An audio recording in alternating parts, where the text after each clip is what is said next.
This is a little bit of notes on, mostly review notes. This should be mostly review on properties of real numbers. I just want you guys to do the do now, and which is the equation, and also matching the properties that are here with the corresponding property on the right. So take a couple 2 to 4 minutes, pause the video, and do this do now, please.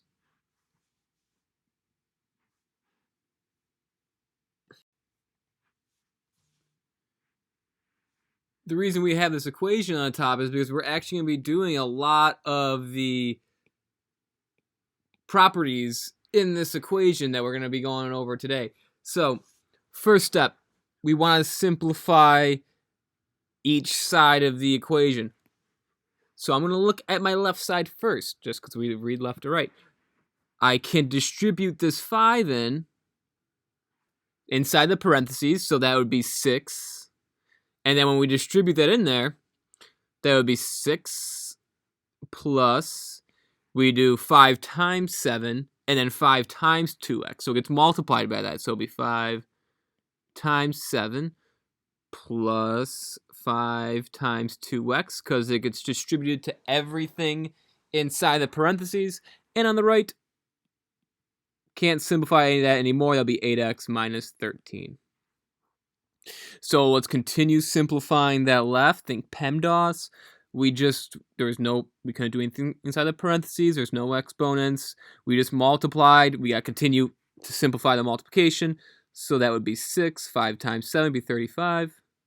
5 times 2x would be 10x equals 8x minus 13.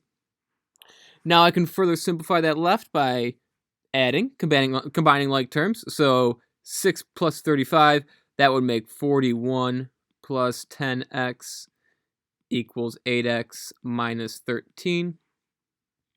Now I want to get all my variables on one side, which I'm solving for the x's. So I want to get all the x's on one side and then get all the constants on the other. So I'm going to subtract 8x on both sides to get the x on the left.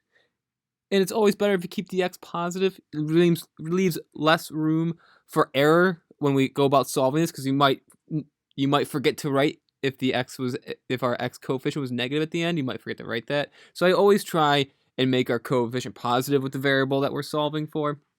And then also I'm going to subtract 41 on both sides. Let's get the 41 out of there, and that 8x is going to be out of there. So this would simplify to 2x on the left and negative 54 on the right. Divide by 2 on both sides of the equation. You should get x is equal to negative 27 for our answer. And let's take a look at the properties. These properties should be review. We're going to do a couple more extra properties in these, and we're still going to go over them later on in these notes. So the commutative property of addition. The commutative property, and I'm going to say this again in a second, think of the word commute. Commute. A lot of people get commutative property confused with associative property, but commute is in the commutative property. What does it mean to commute? You're physically moving. Think about someone commuting to work. They move from their home to their work. So they are physically moving. So the commutative property of addition, if you look at D, you see how A and B are physically moving. A is first here. Now B is first here. So they are physically moving. The commutative property of addition would be choice D. And then I'm going to skip to the commutative property of multiplication. You're going to see commutative property of multiplication is where the A and the B are physically swapping. So instead of doing A times B, you do B times A. And it is going to be equal to each other. You do get, 2 times 3 is the same as 3 times 2, which we're going to go over more with specific examples. But that would be H. So it leaves us with the associative property of addition. So the associative property is just when you group them. So think about doing PEMDAS. PEMDAS, you just add left to right. This one, take a look at B. So when you take a look at B, it's telling us to do B plus C first. But then on right side of the equation is saying, wait, no, do A plus B first. You get the same thing no matter what you do first. So that is the associative property of addition. And similarly, the associative property of multiplication is the same thought process, just with multiplication. Look at G. This one's going to be G. You look at G, we're doing A times B first, but on the right side, you're like, no, wait, let's do B times C first. You're still going to get the equivalent answer when you multiply everything through. Distributive property, take a look at C. That would be C. We did the distributive property in the example above in the equation. We distribute the 5 in, much like we distribute the A in for C to get AB plus AC. The identity property of addition. So what do you add to a number to get that same number? That would be F. And the identity property of multiplication is what you multiply to a number to get that same number. That would be E.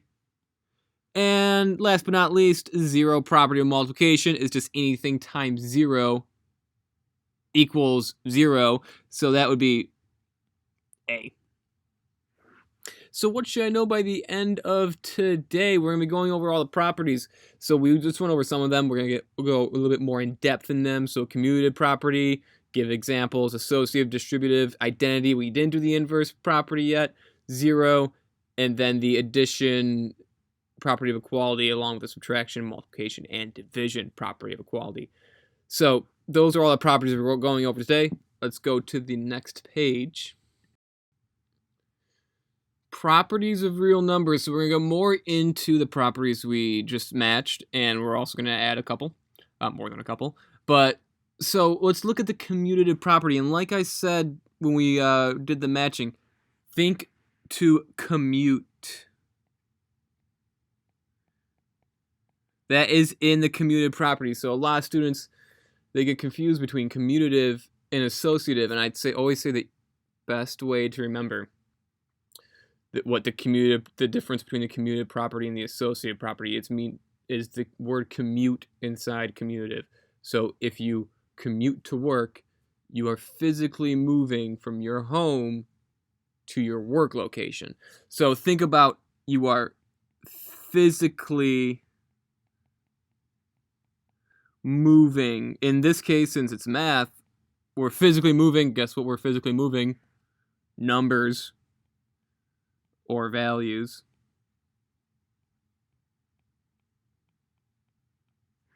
So we're physically moving numbers or values. So, but when we physically move them, numbers can be added or multiplied in any order, and they're still gonna result in the same number. So an example would be, think about doing 5 plus 2.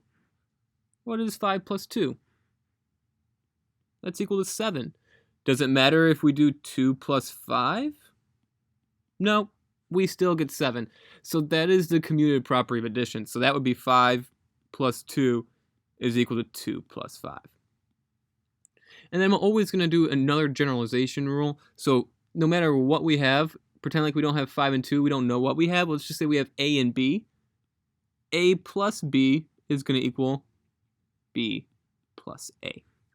Doesn't matter the way that the order that we multiply. And it's going to be the same thing for addition. It's going to be the same thing for multiplication. Let's do 3 times 6. That's going to equal to 18.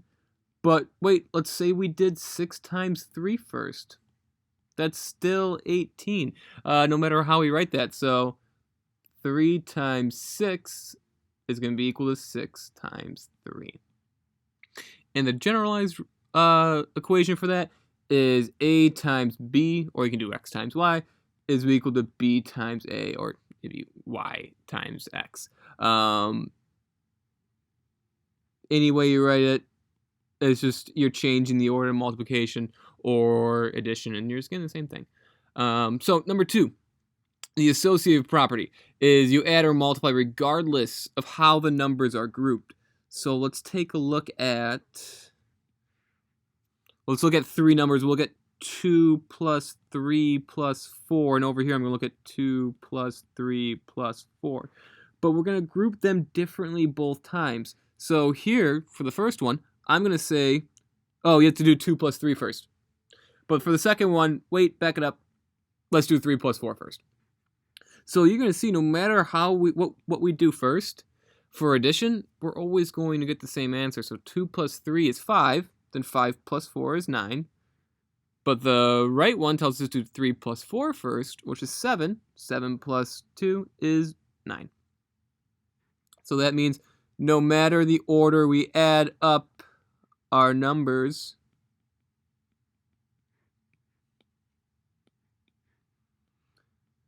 we're going to get an equivalent answer. So it doesn't matter, regardless of how the numbers are grouped. Here is a general form of it. We'll use A plus B plus C, and we'll add A plus B first and then C, but that would be the same as doing B plus C first and then adding A. And multiplication also is associative, so you could do 2 times 3 times 4, and let's say we want to do 2 times 3 first, but we could also do 2 times 3 times 4, but do 3 times 4 first, and we should get equivalent answers because multiplication is associative. So if I look at the left, 2 plus times 3 is 6, times 4 would be 24. And then let's look on the right, 3 times 4 is 12, times 2 would be 24. So we get the equivalent answers. So I'll write that off in the actual form. That would be 2 times 3 times 4 is equal to 2 times 3 times 4, if you do 3 times 4 first. And equivalent would be A times B times C is equivalent to, if you do B times C first, times A. So let's take a look at the other ones on the bottom. We have the identity property and the inverse property. So they are related. So let's first look at the identity property. It's when you add or multiply to obtain the same number. So there's an identity property for adding, there's an identity property for multiplication. They involve different numbers, but it's always to obtain the same number that we're working with. So I'll show you what I mean by that. So if I have the number 7, just throw up a random number there, what would I add to 7 in order to get that same number 7? I would add 0 to 7. So that's my identity for addition. So what would I add to A to get A? Well, I would add 0. So that's the identity property of addition. It's just to get the same number. And multiplication's very similar. It's what do I multiply 7 by? To get 7, you multiply it by 1, because 7 times 1 is 7. So if I have A, what do I multiply A by to get that same number A? Just be 8 times 1. So that's the identity. Now the inverse is very important to understand. It's based on the identity. So how we find there's 2 different inverses. There's a lot of different inverses, but if we look at the multiplicative inverse and the additive inverse, there are 2 different numbers. So in order to find the inverse of addition, let's take a random number. We'll say 7 again. So what do I have to add to 7 in order to get the identity number for addition? Remember, the identity number for addition was what we were adding to get the same number. So what do I have to what do I have to add to 7 in order to get 0? Well, that would be 7 plus negative 7. It's always the opposite sign that we have. So if I have A, what would I add to A to get our identity number, which is 0? I would add negative A. Now, since we have a different identity number for multiplication, which is 1, we have a different inverse property for multiplication. So if I have, let's say, I'll stick with 7. Say I have 7. What would I multiply by 7 to get our identity number, which is 1 for multiplication? I would multiply by its reciprocal. I would take 7 and I would flip it. So it would just be 1 over 7. Remember, because 7 is really 7 over 1. You would flip it, and you would get, oops, let me rewrite that. And you would get 1 over 7. And that's what you multiply 7 by to get 1. So if I have a random number, a over b, and I want to multiply a over b by a number to get 1, that the multiplicative inverse for a over b would be b over a. And I can't stress this enough. The inverse properties are always to get the identity number for that operation. So when you're multiplying, you're trying to get the identity number for multiplication, which is 1. And for addition, you're trying to get the identity number for addition, which is 0. Let's go to the next page. The distributive property is a property where you multiply a sum or difference by multiplying each addend separately. Then you add the product. So, for example, if I were to do, we did this in the do now. We did, let's look back at it. We did up here. This is the distributed property. We multiplied the 5 inside, so we did 5 times 7, and then 5 times 2x. That's the distributed property, and we'll do another example here. So if I were to do something like 2 times x plus 5, I would distribute the 2. I'd multiply it by everything inside the parentheses, so that would now be 2x plus 10.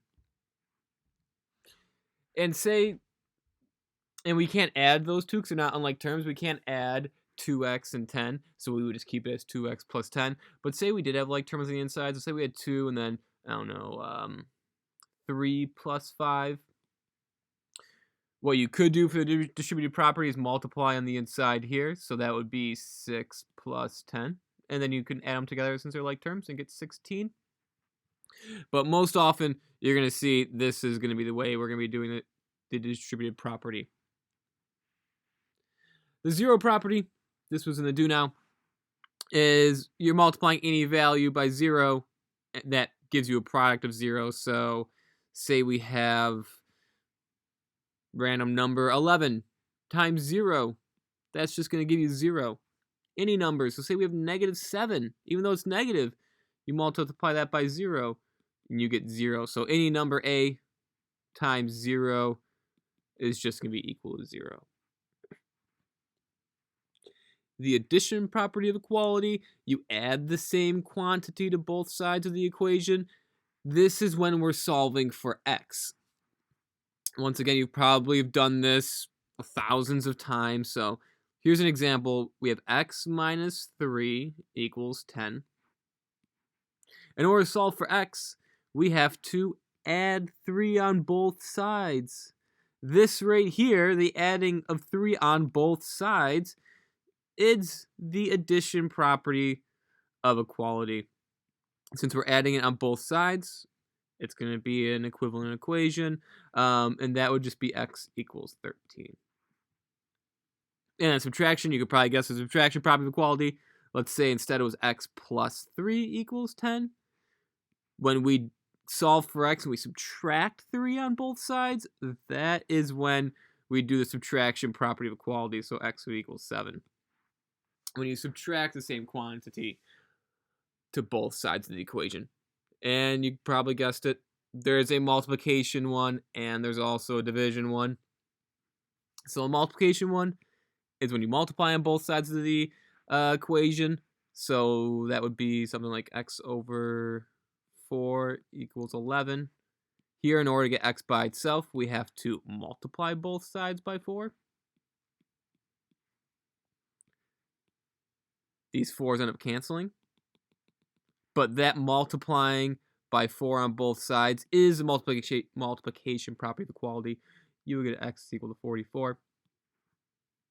And number 10, the division property of equality is when you divide the same quantity on both sides of the equation. So say we had 4x equals 12. When we divide both sides to solve for x, that is when we are performing the division property of equality, and that would be x is equal to 3. So those are all the properties that we're going to go over today.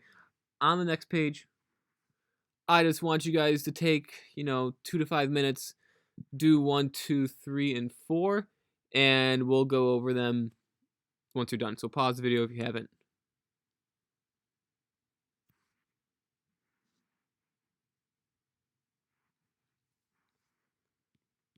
So let's take a look at number 1. It says, when solving this equation, Mary wrote 5 times x minus 6 equals 4 as her first step.